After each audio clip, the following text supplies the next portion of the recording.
Magandang buhay! Health is wealth with healthy living. Ngayong araw na to ay samahan niyo po akong magluto ng paksiw na bangus. At syempre po ang ating pangunahing ingredients ay ang ating bangus. So yan po. So kailangan po natin ng bawang, sibuyas, luya, siling kinumpas, salt or asin, vinegar o suka, at pepper, paminta. So, yan po ang ating paksiw na bangus. So, yan po ang ating bangus. Tara, luto na po tayo.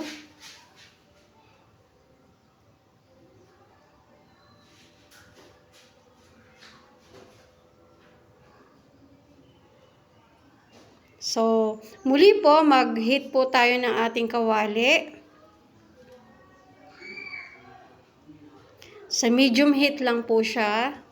Dapat po medium heat lang. And then, ilagay natin yung ating suka o yung ating vinegar.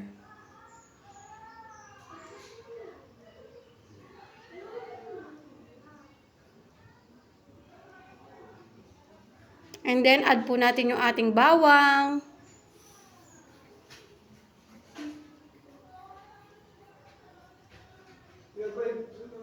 Sibuyas.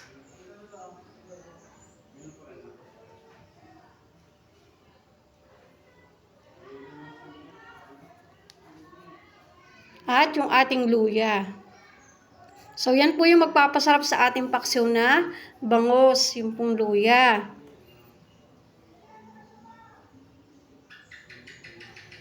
So, kuluan lang po natin siya sa suka.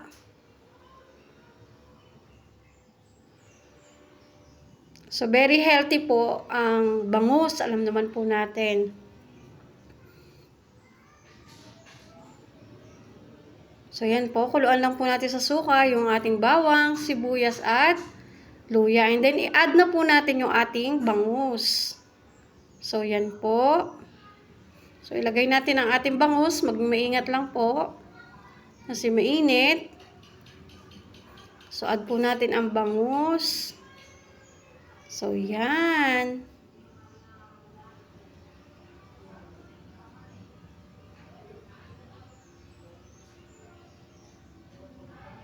So, yan po.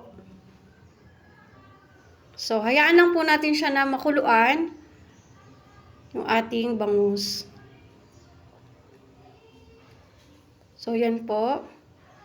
Ang ating bangus, kumukulo na po. And then, lagay po natin yung ating pepper o yung ating paminta.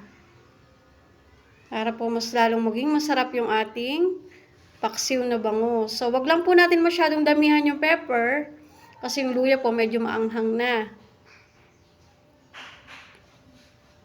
Para balance lang po yung kanyang lasa. So, lagyan din po natin siya ng salt. Konti lang po.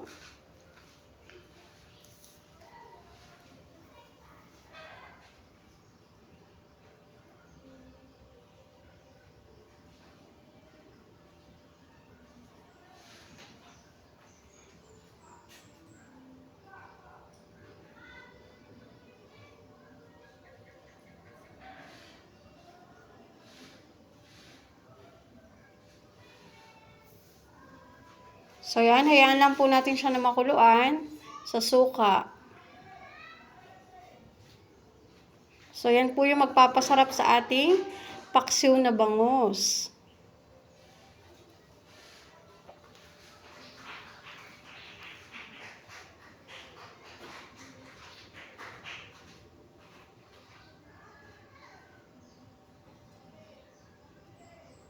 So, yan po.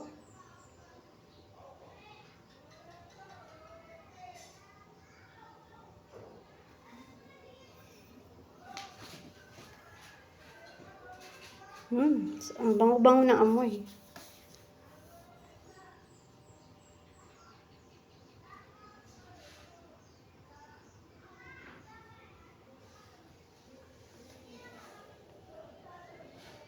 So, yan po. Pwede po natin siyang baligtarin para po maluto yung other side ng ating bangus. So, ibaligtad lang po natin. Maging maingat po ulit dahil mainit. Para po yung kabilang side ng ating bangus ay maluto. So, maingat lang po tayo sa pagbabaligtad. Ano po? Ayan, baligtarin lang natin yung ating bangus para siya ay maluto yung parehas na side. So, ayan po.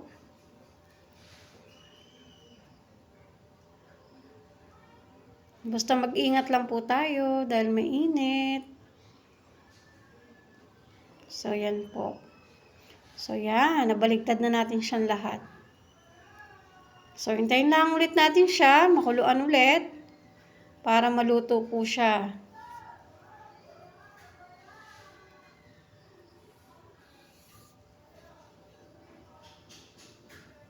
Ayan po.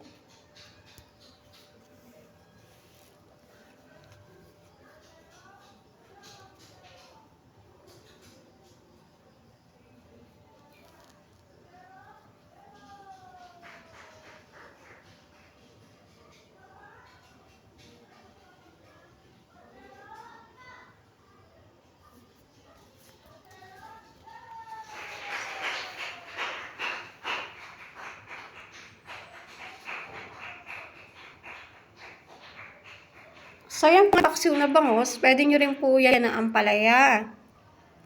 For better taste, ano po, kung may available po kayo sa bahay. So, pwede rin po natin lagyan siya ng ampalaya. Eh, since wala po akong ampalaya ngayon dito sa bahay, so hindi ko po siya nalagyan. Pero pwede po siyang lagyan ng ampalaya. Doon po sa mga may gusto lang. For better taste.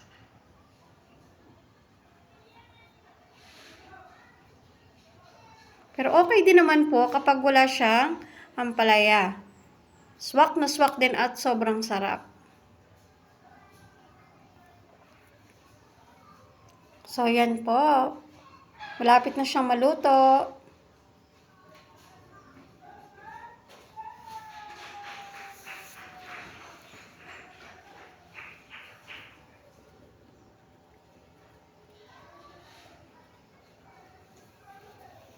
Yan.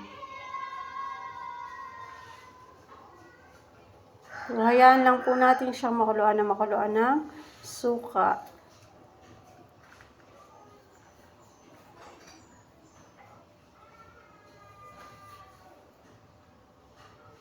So, ito po ay masarap na baunin sa school. Pwede rin po sa trabaho. So, yan po, balikin po ulit natin yung kabilang side. Yan. So, balikin po ulit natin. Baliktarin natin ulit. Yan. So, lutong-luto na. Mapapansin nyo po, lutong-luto na po yung kabilang side niya. So, ingat lang po tayo sa pagbabaligtad. Kasi mainit. Lagi po tayo mag-iingat. So, yan po. So, the best baon sa school, sa trabaho, at swak na swak sa bulsa, budget friendly, kayang-kaya, pangmasa. Pangmasang ulam ng Pilipino. So, doon po sa mga mami, mga nanay, inay na nagbabudget. So, ito po isa sa magandang, may re-recommend ako na ulam na maganda pong iserve natin sa ating pamilya. Kasi bukod sa siya ay budget friendly, siya ay masustansya. So, yung kanina po, nag-add po tayo ng konting water para po mas lalo po siyang maging masarap. So, yan po. Para mabawasan po yung konting asim. Ito po. So, nag-add tayo ng water. So, pwede kayo mag-add ng konting water. So, konti lang. And then, yan po. Kuluan po ulit natin. Hanggang sa siya ay maluto.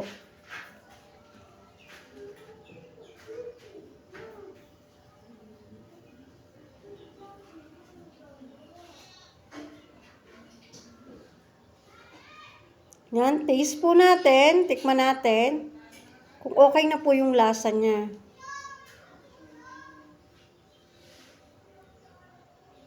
Kung okay na po sa panlasa nyo. So yan, okay na po. Sobrang sarap na, yummy. Magugustuhan to ng aking pamilya, ng aking mga kids, at ng aking mister.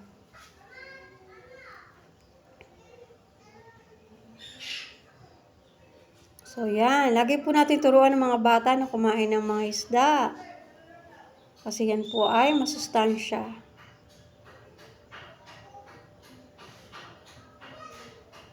So yan po. Kunti na lang. Masarap. Ang bango-bango niya. So try nyo pong lutuin po ang paksiw na bangus sa inyong tahanan. So yan po, lagay na po natin yung siling kinumpas. So bakit po siling kinumpas yung ginamit ko? Kasi yung siling kinumpas po, hindi po siya nagdadala ng anghang. Ito po. So meron lang po siyang mabangong amoy. So napakabango po ng inyong paksiw na bangus. Pero hindi po siya hahanghang. So magugustuhan po ng mga bata. Ayan po, ang bango-bango ng ating paksiw na bangus.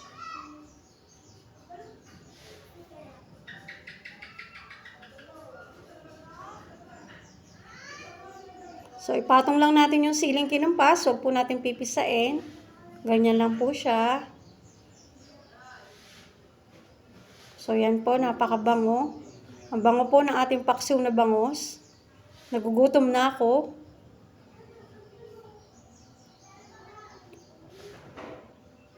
So yan na po ang ating paksiw na bangus. So ready to serve na po sa ating pamilya. Sa ating mga kids at sa ating pamilya po, ready na. So yan po. Try nyo pong lutuin ang paksiw na bangus.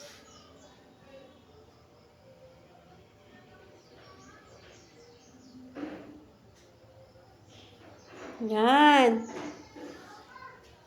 Paksiw na bangus. Huwag pong kalimutan na mag-subscribe at i-hit ang notification bell para lagi kayong updated sa aking mga video. Maaari din po kayong mag-iwan ng inyong mga mensahe sa aking comment section. Marami pong salamat. Hanggang sa muli.